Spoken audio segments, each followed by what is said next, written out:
ಆಸ್ತಿಯ ತೆರಿಗೆ ಕಟ್ಟದಂತಹ ಮನೆ ಮಾಲೀಕರಿಗೆ ಬಿಬಿಎಂಪಿ ಈಗ ಬಿಗ್ ಶಾಕ್ ಕೊಡೋದಕ್ಕೆ ಮುಂದಾಗ್ತಾ ಇದೆ. ಆಸ್ತಿಯ ತೆರಿಗೆ ಯಾರ್ಯಾರು ಕಟ್ಟಿಲ್ಲ ಅಂತವರಿಗೆ ಶಾಕ್ ಕೊಡೋದಕ್ಕೆ ಬಿಬಿಎಂಪಿ ತಯಾರಿ ಮಾಡ್ಕೊಳ್ತಾ ಇದೆ. ತೆರಿಗೆ ಪಾವತಿ ಮಾಡುವಂತೆ ಎಷ್ಟೇ ನೋಟಿಸ್ ಕೊಟ್ಟರು ಮಾಲೀಕರು ಡೋಂಟ್ ಕೇರ್ ಅಂತ ಇದ್ದಾರೆ. ಎಷ್ಟೇ ನೋಟಿಸ್ ಕೊಟ್ಟರು ಕೂಡ ನಾವು ಮಾತ್ರ ತೆರಿಗೆ ಕಟ್ಟೋದಿಲ್ಲ ಅಂತ ಈ ನೋಟಿಸ್ಗಳಿಗೆ ಕೇರೆ ಮಾಡ್ತಿಲ್ಲ. ಹಲವಾರು ಬಾರಿ ಕೊಟ್ಟಂತಹ ನೋಟಿಸ್ಗೆ ಉತ್ತರ ಕೂಡ ಕೊಟ್ಟಿಲ್ಲ. ಏನು ನೋಟಿಸ್ ಕೊಡಲಾಗ್ತಾ ಇದೆ, ಅದಕ್ಕೆ ಉತ್ತರ ಕೂಡ ಕೊಡ್ತಾ ಇಲ್ಲ. ತೆರಿಗೆ ಪಾವತಿ ಮಾಡದ ಆಸ್ತಿಗಳನ್ನು ಮಾರಾಟ ಮಾಡೋದಕ್ಕೆ ಅಂತ ಬಿಬಿಎಂಪಿ ಈಗ ಮುಂದಾಗ್ತಾ ಇದೆ.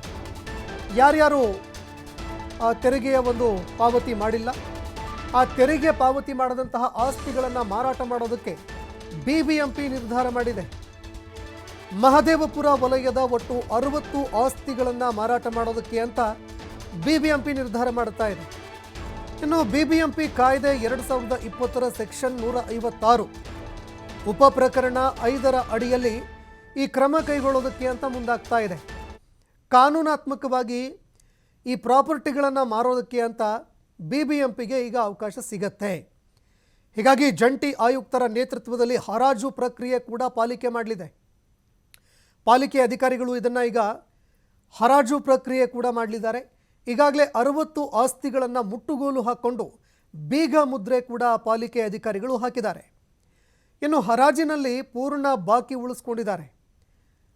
ಇನ್ನು ಆ ಹರಾಜು ಮಾಡಿದ ಬಳಿಕ ಏನು ಹಣ ಬರುತ್ತೆ ಅದರಲ್ಲಿ ಸಂಪೂರ್ಣ ಬಾಕಿಯನ್ನು ವಸೂಲಿ ಮಾಡಿದ ಬಳಿಕ ಮಾಲೀಕರ ಬ್ಯಾಂಕ್ ಖಾತೆಗೆ ಉಳಿದ ಹಣವನ್ನು ಜಮಾ ಮಾಡಲಾಗುತ್ತೆ.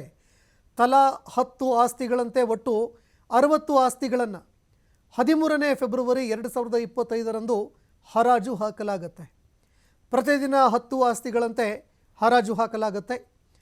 60 ಆಸ್ತಿಗಳನ್ನು 13ನೇ ಫೆಬ್ರವರಿ 2025ರಂದು ಹರಾಜು ಹಾಕೋದಕ್ಕೆ ಅಂತ ಬಿಬಿಎಂಪಿ ಪಾಲಿಕೆ ಅಧಿಕಾರಿಗಳು ಇದೀಗ ಇದಕ್ಕೆ ಸಂಬಂಧಪಟ್ಟಂತೆ ಒಂದು ಪಟ್ಟಿ ಕೂಡ ಸಿದ್ಧಪಡಿಸ್ಕೊಂಡಿದ್ದಾರೆ. ಹೀಗಾಗಿ ಬಿಬಿಎಂಪಿ ಪಾಲಿಕೆ ಅಧಿಕಾರಿಗಳು ಇದಕ್ಕೆ ಸಂಬಂಧಪಟ್ಟಂತೆ ಎಲ್ಲ ರೀತಿಯಾದಂತಹ ಸಿದ್ಧತೆಗಳನ್ನು ಕೂಡ ಮಾಡಿಕೊಂಡಿದ್ದಾರೆ.